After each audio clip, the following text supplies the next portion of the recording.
capítulo 20, leremos o verso 2 e o verso 3. Eu sou o Senhor teu Deus, que te tirei da terra do Egito, da casa da servidão. Não terás outros deuses diante de mim. Bem, irmãos, foi uma sequência um pouco longa de leituras, que tivemos que fazer, mas essas leituras, elas são fundamentais para dar base ao que é muito importante, ou seja, uma orientação, uma instrução preciosa de Deus para as nossas vidas e principalmente para a vida dos nossos filhos, nossos sobrinhos, nossos netos e crianças que precisam ser orientadas sobre esta lei de Deus. Amada Igreja do Senhor Jesus Cristo, o dia do Senhor 34, que nós lemos no Catecismo de Heidelberg, vem nos trazer ciência, conhecimento, vem nos notificar acerca da lei de Deus. E de forma especial, hoje, nós vamos analisar o seu primeiro mandamento. Estes 10 itens, além de serem lei, fazem parte do mais completo e perfeito código moral que o homem conhece. Um código moral perfeito e irrepreensível, se quebrado, pode trazer consequências desgostosas, mas, se observado, garante uma vida tranquila e justa. São 10 itens que trabalham a fidelidade do homem para com Deus e a boa convivência e boas relações interpessoais. O Senhor Jesus, daquilo que é conhecido popularmente como as leis de Cristo, lá em Mateus 22, não precisa abrir porque é bem conhecido, Mateus 22, versos 37 e 38, Cristo ele se refere aos 10 mandamentos. E ele fala: amarás ao teu Deus de todo o teu coração, de toda a tua alma, de toda a tua mente, com toda a tua força e com todo o seu entendimento, e amarás o teu próximo como a ti mesmo. Esse é um resumo dos 10 mandamentos, que do primeiro ao quarto mandamento é o relacionamento do homem para com Deus, a manifestação do homem, a gratidão do homem para com o seu Deus. E do quinto ao 10º mandamento, um código moral de relações interpessoais, que quando observado, garante não só legalidade, mas garante paz e tranquilidade, não só para aquele que a pratica, como também para aquele que está ao seu redor. Então Cristo ele resumiu em duas essas leis. Muitos, erroneamente, pensam que são apenas essas duas leis, mas se esquecem de observar o restante do Evangelho, onde Cristo vai abordar os outros mandamentos e se aprofundar até muito mais do que o próprio Deus deu no Antigo Testamento. Então, nós vamos começar agora a analisar. A primeira coisa que nós vemos aqui é este preâmbulo, aqui em Êxodo 20. Deus, ele para dar para o povo esses 10 mandamentos, ele mostra quem ele é e qual é essa finalidade. Este versículo vai nos levar a dar muita importância à sequência dessas leis. Eu sou o Senhor teu Deus, que te tirei da terra do Egito, da casa da servidão. Quem está dando essa lei não é um Deus opressor, não é um Deus caprichoso, não é um Deus que quer abusar de poder e fazer com que os homens sigam aquilo que ele deseja por puro capricho. Não é isso. Mas é um Deus que efetivamente trabalhou pelo seu povo. Quem está dando esta lei é o Deus que libertou um povo que há 400 anos clamava por libertação. Um povo que era oprimido. Os homens, eles tinham que fabricar tijolos para os egípcios. As mulheres tinham que servir as mulheres egípcias no que elas mandassem. E os homens e as mulheres dos hebreus, eles tinham que obedecer. Eles entraram ali com uma família e saíram de lá uma nação. O povo começou a crescer no estado de servidão absoluta. E a opressão era tão grande, que em determinado momento alguém percebeu que os homens que eram escravos e estavam fabricando tijolos estavam se tornando muito fortes. por causa desse ofício. E levaram essa questão ao faraó com uma preocupação, juntaram como se fosse uma reunião parlamentar, um senado ali, e falaram: olha, esses escravos hebreus, eles estão se fortalecendo muito, então existe um perigo, se algum dia eles se rebelarem contra nós, esses homens são muito fortes, e isso pode nos causar algum problema. E o faraó, que era considerado Deus da nação, e obviamente um falso Deus, e por ser um falso Deus, escravizava o povo, e todo falso Deus escraviza o povo e age de forma cruel, como nós vamos entender um pouco para frente. Este faraó determina o seguinte: então faça o seguinte, quando as hebreias estiverem em gestação para dar à luz, quando nascer menina, vocês preservam, mas se nascer homem, vocês matem. Então nós vemos aqui que este Deus que deu esses mandamentos não é um Deus caprichoso, ou um Deus que é exigente, ou um Deus que quer abusar do poder, mas é um Deus libertador, um Deus que libertou o seu povo do jugo da escravidão. Este jugo proporcionado por um falso Deus, representado na pessoa do faraó, que era considerado uma divindade, o rei do Egito. E quando nós analisamos aqui o texto que nós lemos de Deuteronômio 6, no verso 1, quando Deus está dando esses mandamentos, quando Deus dá a nova terra para eles, a terra prometida, e Deus dá orientações de como eles se comportarem naquela terra, isso significa, quando Deus nos inseriu em algum lugar, Deus nos inseriu em Indaiatuba, essas são as orientações para nós, são os mesmos estatutos. E Deus diz assim no Deuteronômio 6:1: estes, pois, são os mandamentos, os estatutos e os juízos que mandou o Senhor teu Deus, se te ensinasse, para que se cumprisse na terra que passa a possuir, para que temas ao Senhor teu Deus e guarde os teus estatutos. Aqui, neste mandamento, Deus está dando para que eles não se curvem de novo a falsos deuses, para que não venham a se escravizar novamente. Então é o Deus que libertou e ensina o povo agora liberto como se manter sem voltar a ser escravizado por falsos deuses. Este preâmbulo, ele é muito importante porque nós devemos entendê-lo, porque através dele, através do primeiro mandamento, ele vai entrar nos 10 mandamentos. Eu sou o Senhor teu Deus que te tirei da terra do Egito, ou seja, da opressão de um falso Deus, de um homem que se julgava Deus. Eu tirei você da casa da servidão. E aí, a partir desse preâmbulo, então ele entra nas leis. Nós vamos ficar só no primeiro mandamento hoje, né? Se Deus permitir, estudaremos na sequência dos outros domingos.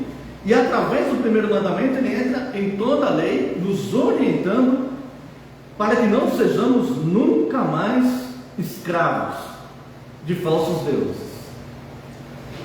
A primeira orientação que ele dá para que nós não sejamos mais escravos de falsos deuses é o verso 3: não terás outros deuses diante de mim, porque eu sou o libertador, é eu que tiro o peso desse jugo pesado que ele coloca sobre você, sou eu que retiro o opressor que tem oprimido você e seus filhos, sou eu que te livro de toda essa escravidão intelectual, de todo esse pensamento contrário, de todos esses vícios, de todos esses maus hábitos que está destruindo a sua vida, que está tornando você infeliz e que está destruindo a sua família.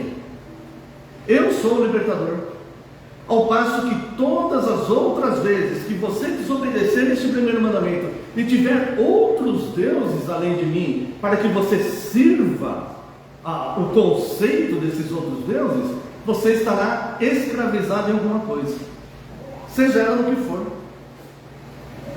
Então, por que eu devo obedecer o primeiro mandamento? Não porque um Deus que faz abuso de poder exige isso de mim, mas sim porque um Deus que sabe livrar, um Deus que sim poderia nos fulminar pelo nosso próprio pecado e seria justo, mas um Deus que nos amou e que usou de misericórdia para conosco, nos liberta e nos ensina como nos manter libertos. É como aquela velha história, uma ilustração de um escravo chamado José, um homem muito forte e que constantemente ele estava sendo castigado pelo seu senhor escravocrata ali. Constantemente ele estava sendo punido. E um dia ele coloca no seu coração e ele determina que ele nunca mais vai trabalhar para outro senhor. Ele nunca mais vai ser escravizado. Então aquele homem pega o escravo José, coloca ele no tronco, açoita, chicoteia, deixa ele em punição, coloca ele para trabalhar e ele se recusa a trabalhar. Aquele homem pega o escravo José, deixa ele uma semana sem comida, manda ele voltar a trabalhar, ele se recusa a voltar a trabalhar. E o homem então espanca ele de novo, coloca ele no tronco de novo, e ele se recusa a trabalhar, porque ele está determinado que ele não quer mais ser escravo. E aquele senhor escravocrata então fala: olha, esse escravo me custou um determinado valor, e eu não quero perder dinheiro, e ele não vai trabalhar mais, então eu vou vendê-lo. E ele leva esse escravo para uma feira de escravos, e chega um homem lá e faz uma oferta para comprar o escravo José. E o escravo José fala para aquele homem, fala assim: olha, o senhor vai investir um dinheiro aqui em me comprar, mas já declaro para o senhor que eu não vou ser mais escravo de ninguém, e eu não vou trabalhar para o senhor. O homem sorri e mesmo assim compra o escravo José e leva o escravo José para a sua propriedade. Quando chega na sua propriedade, aquele homem chama o escravo José até o seu gabinete, escreve uma carta e dá para ele e fala: olha, isso aqui é uma carta de alforria, agora você está liberto, você não é mais escravo. Eu te comprei para te libertar do jugo da servidão. E aquele escravo José então, agora liberto, ele começa a trabalhar com prazer e gratidão para aquele homem. O homem fala: agora você é um homem livre, você pode ir embora, você pode ir para onde você quiser. E ele fala: não, eu nunca fui tratado com misericórdia, eu nunca pensei que seria liberto dessa opressão que eu vivi minha vida inteira. Agora sim, por gratidão, eu quero trabalhar e servir ao Senhor nessa sua propriedade. Então, quando Deus ele dá o primeiro mandamento, Ele está querendo nos preservar. Primeiro, que seu nome seja glorificado, porque o nome de Deus deve ser glorificado, o nome de Deus deve ser reconhecido, mas é um Deus que liberta, um Deus que libertou o seu povo do jugo da escravidão. Então os 10 mandamentos, eles estão acima de culturas e épocas, porque eles são perpétuos.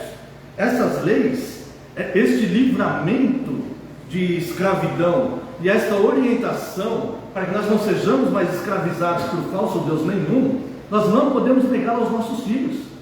Que amor teríamos para os nossos filhos se nós negássemos a ele o direito de conhecer esse Deus libertador, e esse Deus que ensina como que se é escravizado e como que se mantém livre sem ser escravizado. Olha só, este mandamento, ele é perpétuo, ele não depende de épocas ou culturas.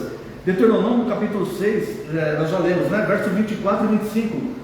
O Senhor nos ordenou cumpríssemos todos esses estatutos e temêssemos o Senhor nosso Deus para o nosso perpétuo bem, para nos guardar em vida, como tem feito até hoje. Será por nós justiça, quando tivermos cuidado de cumprir todos esses mandamentos diante do nosso Deus. Então esse conceito de Deus no Antigo Testamento, você pode dizer: não, o Antigo Testamento passou, não, as leis foram abolidas. Você pode dizer isso, você está enganado, mas você pode dizer isso. Agora, se essa lei foi abolida, então você vai praticar exatamente o contrário do primeiro mandamento, e você começa então a colocar outros deuses diante do Deus verdadeiro, que é o único Deus libertador, o Deus dos prazeres do sexo, o Deus dos prazeres do enriquecimento ilícito, os deuses das falsas crenças, os deuses do servir ao dinheiro, das propriedades. Você pode fazer isso, mas no final da tua caminhada, olhe para trás e seja sincero contigo mesmo e responda se você foi escravizado por esses falsos deuses ou não. Qualquer ser humano pode fazer isso. Você não precisa crer somente na letra, você pode fazer o teste. Não, eu não quero, eu vou colocar outros deuses. Os 10 mandamentos passaram. Não sirvo mais 10 mandamentos. Agora eu só sirvo as revelações que determinado líder me dá, porque ele recebe diretamente de Deus. Veja se você não vai ser escravizado por aquilo lá. Esse é um desafio que a palavra de Deus faz a qualquer um de nós. Quando na verdade nós temos todos os subsídios para vivermos uma vida livre, porque o nosso Deus é libertador. E Ele nos liberta, e Ele nos fala: não ponha outro Deus diante de mim. Como o falso Deus, o Deus com letra minúscula, Faraó do Egito. Porque você viu como eu prolonguei as 10 pragas? Você viu que eu poderia ter tirado você na primeira praga do Egito, mas você viu que eu prolonguei as 10 pragas para mostrar para você que Deus sou eu. E que eu mesmo endureci o coração do que vocês pensavam que era um Deus. Eu mesmo endureci o coração deles para eu mostrar a minha glória em toda essa situação. Então, a leitura do primeiro mandamento: não terás outros deuses diante de mim. O que está no prefácio entra diretamente nos 10 mandamentos pelo primeiro. É o Deus libertador que te libertou da escravidão, que te dá esses 10 mandamentos para que você viva uma vida tranquila e justa, sem estar escravizado pelas ilusões do mundo e pelos deuses que são criados no próprio coração humano. O objetivo é temer a Deus. O objetivo do primeiro mandamento é temer a Deus. Lá não precisa abrir, mas lá em Deuteronômio, capítulo 28, verso 58, diz que o nome do Senhor teu Deus é glorioso e terrível. O que implica isso? Ser glorioso e terrível. Glorioso implica que deve ser glorificado pelo seu povo. Glorificar a Deus não é gritar palavras de ordem, não é ficar gritando: Deus seja glorificado. Não, glorificar a Deus é dizer não. É assim que o povo de Deus glorifica a Deus, é dizendo não. Quando o rei que estava embriagado quis mostrar para todos os seus convidados como sua mulher era linda, e pediu para Vasti tirar a sua roupa e desfilar em cima da mesa, para que aqueles outros homens todos pudessem observar como aquela mulher era linda, aquela mulher disse não. Ela não era do povo de Deus, mas ela glorificou a Deus dizendo não, porque através do não dela é que surgiu Esther, que libertou seu povo. Quando José do Egito estava na casa de Potifar, e a mulher era uma mulher, a Bíblia diz que era uma mulher lindíssima, e aquela mulher o assediou, ele disse não. Ele não glorificou a Deus gritando glória a Deus, aleluia. Ele glorificou a Deus dizendo não. Quando Pedro foi levado ao Sinédrio, foi levado ao Sinédrio, e aqueles homens poderiam matá-lo por pregar a Cristo, aqueles homens tinham autoridade de matá-lo. Aqueles homens falaram para Pedro, falaram assim: olha, nós vamos soltar vocês, mas nunca mais falem de Cristo. Pedro respondeu: a nós importa mais agradar a Deus que agradar aos homens. Glorificou a Deus dizendo não vou fazer isso que vocês vão fazer. E dentro desse contexto mesmo que estamos analisando do Êxodo, quando o faraó manda as 2 parteiras, Sifrá e Puá, preservarem a vida das meninas, mas matarem os meninos, aquelas 2 parteiras não fizeram isso e preservaram a vida dos meninos, e dali surgiu o libertador da nação, que era Moisés. Elas glorificaram a Deus dizendo não. Então nós vemos que quando em Deuteronômio fala que o nome de Deus é glorioso e terrível, é glorioso porque o povo de Deus deve glorificar a Deus, e glorificar a Deus não é através de gritaria, mas é através de uma postura, de uma atitude de vida. Enriquecimento ilícito: vou conseguir um emprego tendo que falsificar a minha carteira? Não, eu digo não. Se eu sou casado e uma mulher me assedia e quer desvirtuar a minha vida, eu glorifico a Deus dizendo não. O nome de Deus é glorioso e terrível.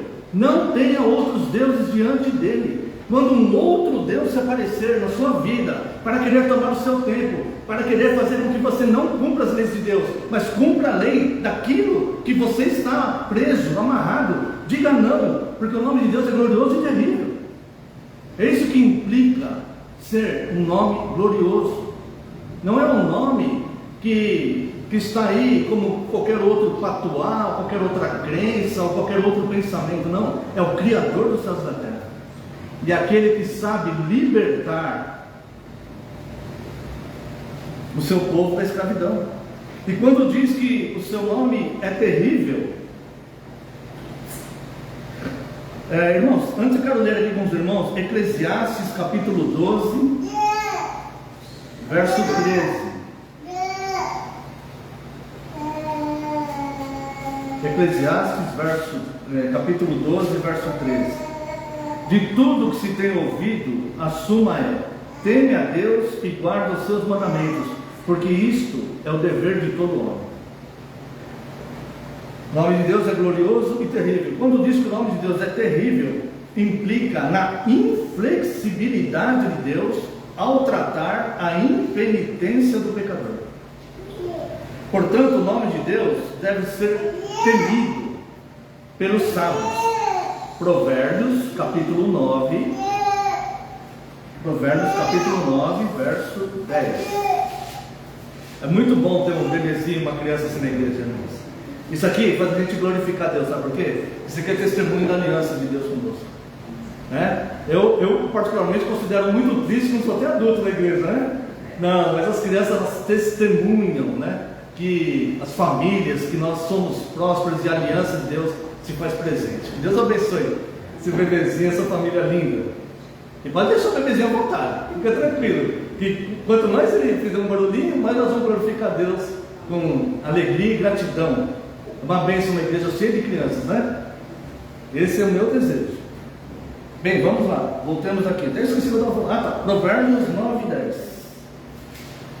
Os sábios reconhecem que o nome de Deus é terrível, porque o princípio da sabedoria é o temor do Senhor.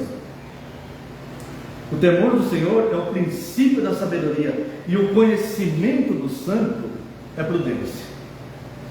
Então, irmãos, terrível implica na inflexibilidade de Deus em tratar o impenitente.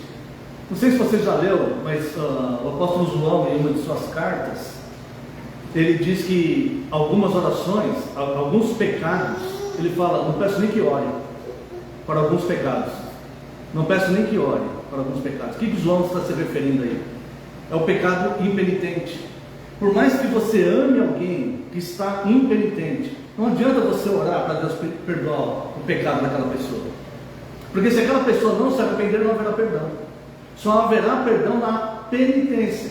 Deus, o nome dele é terrível, porque ele é inflexível diante da impenitência. Soberba nenhuma chegará no céu. A soberba será condenada no inferno. Se o homem acha que ele não precisa pedir perdão a Deus, ele está sendo soberbo, e essa soberba não chegará no céu.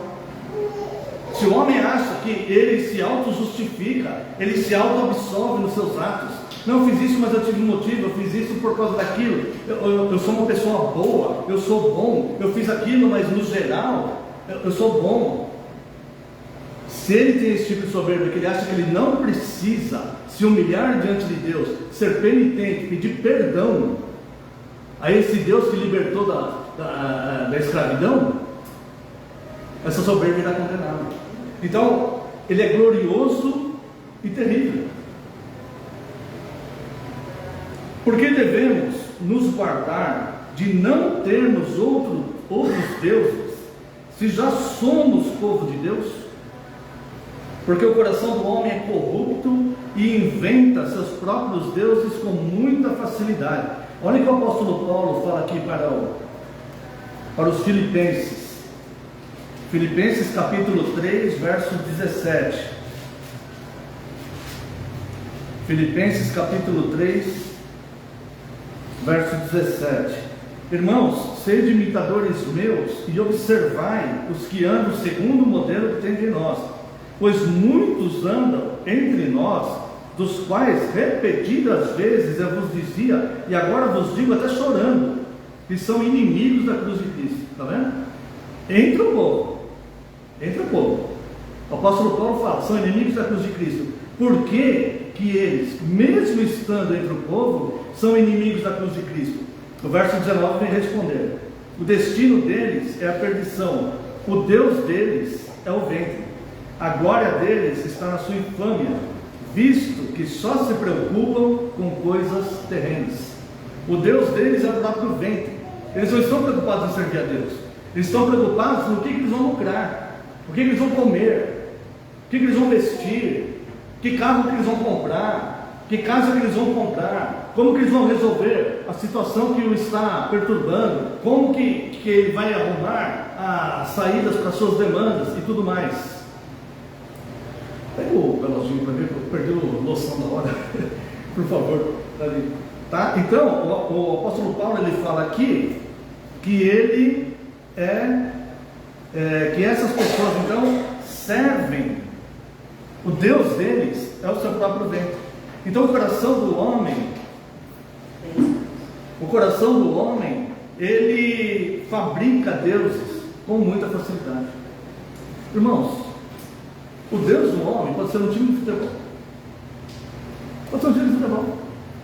Nós somos convocados para a santa comunhão do culto, cultuar o nosso libertador, cultuar o nosso Criador. Ah, mas no horário do culto tem jogo do meu time, então eu vou assistir o meu time. Sabia? Não, tudo bem, só vocês me acompanhando aí, tá? Vocês vão me orientando. Como este mandamento é quebrado? Então nós vimos aqui o objetivo é temer a Deus, porque o nome de Deus é glorioso e terrível. Por que nós devemos guardar, se nós já somos povo de Deus? Porque o nosso coração, ele fabrica deuses, e é por isso que nós devemos estar sempre em contato com a lei de Deus. Como este mandamento é quebrado? Quando não damos a devida importância às coisas, palavras e atributos de Deus. Em geral, pessoas que não colocam Deus acima de todas as coisas, fatalmente criam deuses para si, mesmo que não saibam. Irmãos, alguém que não crê no Deus revelado na Bíblia, ela não crê em Deus, mesmo que ela creia no Deus imaginário. Se ela não crê no Deus que se revelou nas Escrituras, ela não crê no Deus verdadeiro, ela crê no Deus imaginário, no Deus que ela acha que tem esse comportamento, que tem esses princípios. É muito comum em época de eleições, nós vemos pessoas falando assim, um acusando o outro, né? E fala assim: não, se Jesus estivesse hoje aqui, ele ia votar no meu partido, porque ele faria isso, ele faria aquilo, ele faria aquilo outro. É muito comum nós vemos isso, porque as pessoas, elas criam um Deus imaginário, elas imaginam, elas não veem exatamente o que está escrito, não, a revelação de Deus. Como guardar na mente e no coração o primeiro mandamento para não pecar contra Deus? Se os irmãos quiserem acompanhar novamente ali em Deuteronômio, capítulo 6, lerei a partir do verso 4. Se você quer saber como guardar na mente e no coração, a palavra de Deus diz, lá em Jeremias, também diz na carta aos Hebreus, que Deus imprime, vamos dizer assim, né? Imprime esta lei no nosso coração. Como que Deus imprime esta lei no nosso coração? Nós buscando ter atenção a ela, tendo contato constante com ela, para nós não perdermos ela de vista. Olha aqui, Deuteronômio 6:4. Ouve, Israel, o Senhor, nosso Deus, é o único Deus. É assim que eu vou guardar o primeiro mandamento. Amarás, pois, o Senhor teu Deus de todo o teu coração, de toda a tua alma e de toda a tua força. Mas como que eu vou amar alguém que eu não conheço? Não conheço as características e os atributos. Daí então eu vou ter que passar para o verso 6. Essas palavras, em sequência, essas palavras que hoje te ordeno estarão no teu coração, tu as inculcarás a teus filhos. Essa palavra, ela tem que ser repetida. Se eu não conheço, eu tenho que me expor a essa palavra, eu tenho que mergulhar, aprender, entender. Ela tem que estar no meu coração. Eu tenho que pegar essa palavra e colocar no coração dos meus filhos, porque é este Deus que liberta, E é só conhecendo o Deus que liberta e amando o Deus que liberta que ele vai se manter livre, mesmo quando eu não estiver mais aqui. Isso chama-se amor. Amarás, pois, o Senhor teu Deus de todo o teu coração, toda a tua alma e toda a tua força. Essas palavras que hoje te ordeno estarão no teu coração. Tu as inculcarás a teus filhos, e delas falarás, assentado em tua casa, e andando pelo caminho, e ao deitar-te, e ao levantar-te, também as atarás como sinal na tua mão, e te serão por frontal entre os teus olhos, e as escreverás nos umbrais das tuas casas e nas tuas portas. Sabe o que quer dizer isso? Todos os dias meus filhos vão ter contato com a lei. Não vai ser só a cada 15 dias que a gente lê a lei. O meu filho na minha casa, todos os dias ele vai ter contato com a lei. Ele vai saber o que é pecado. Ele vai saber como se manter livre. Ele vai saber quem é o Deus que pode livrá-lo quando alguma situação da vida quiser assustá-lo ou quiser aprisioná-lo. Existe um libertador.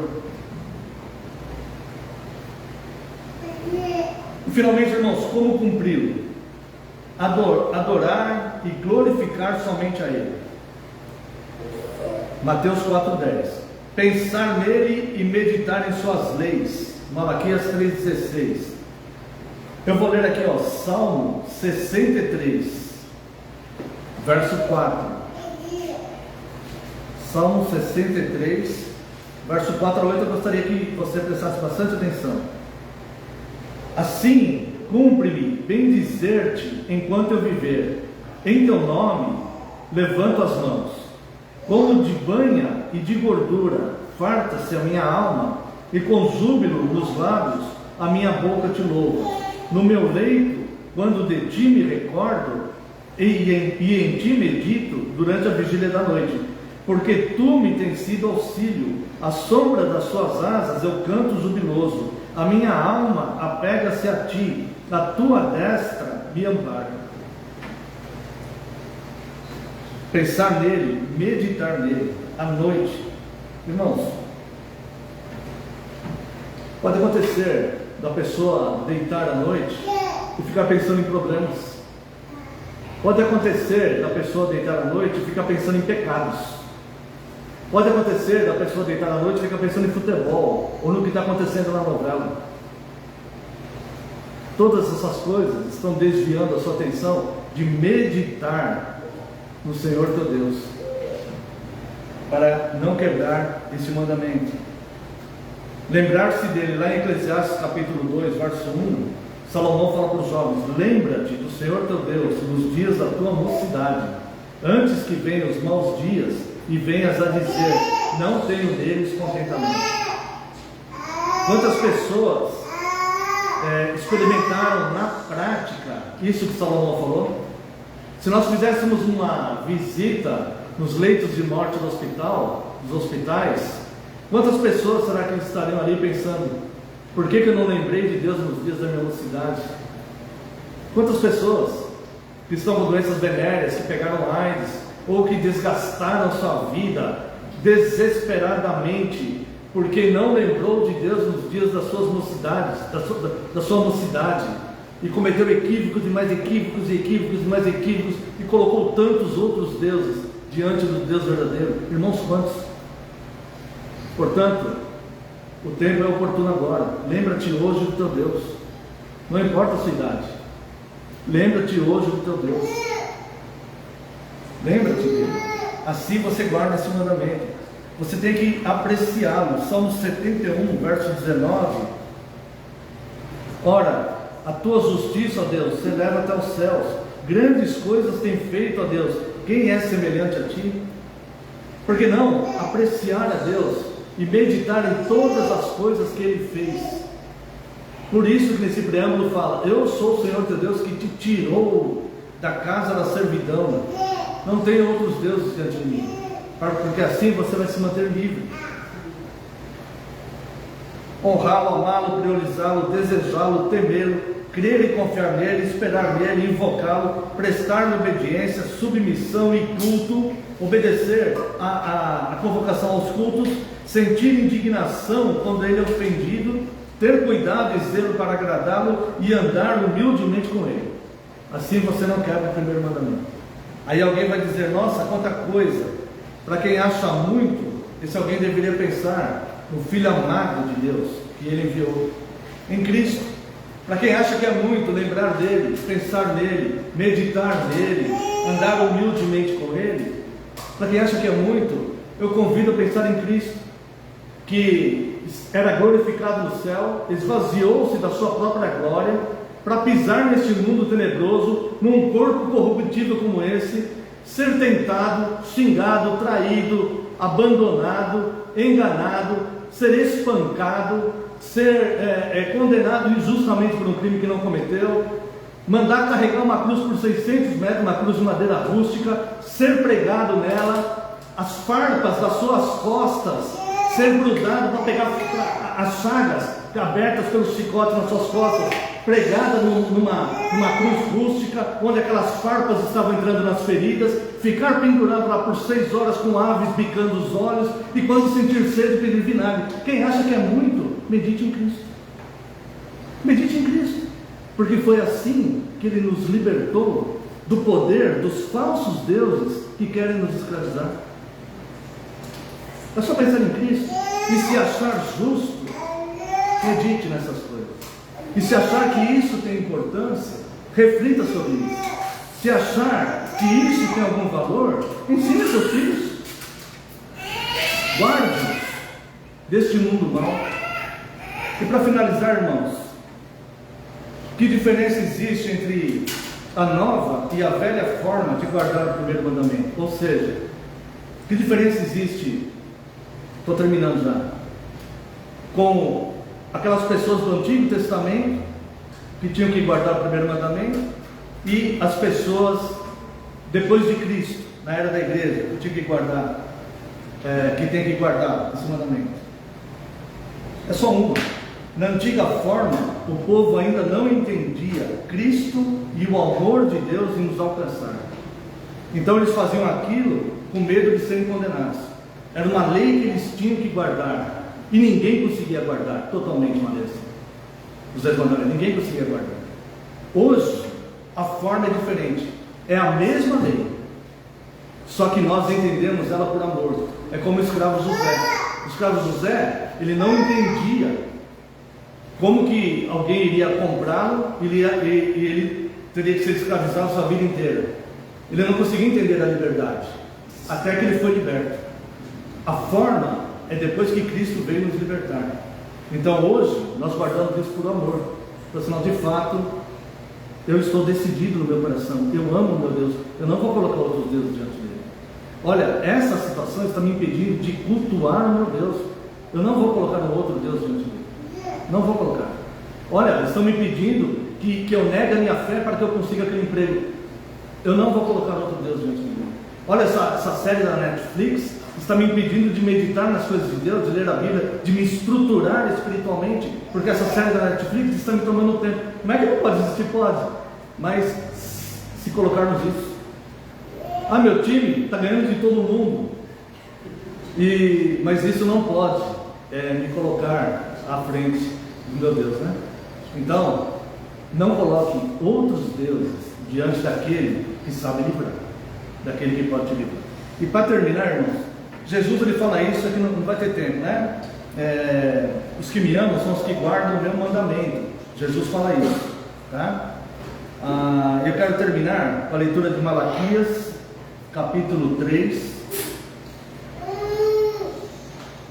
Malaquias, capítulo 3, verso 16. Irmãos, mergulhem nisso aqui, mergulhem, tá? Mergulhem nisso, com toda a tua alma, com todo o seu entendimento, mergulha nisso. Então, os que temiam ao Senhor falavam uns aos outros. O Senhor atentava e ouvia. Olha só, o Senhor atentava e ouvia os que temem Ele, né? Havia um memorial escrito diante dele para os que temem o Senhor e para os que se lembram do seu nome. Olha só, verso 17: eles serão para mim particular tesouro naquele dia que preparei, diz o Senhor dos Exércitos. Poupá-los-ei como um homem poupa seu filho que o serve. Então vereis outra vez a diferença entre o justo e o perverso, entre o que serve a Deus e o que não serve. Medite nessa passagem. Quero convidar os amados irmãos, como resposta a essa meditação, louvarmos a Deus com o Salmo 16.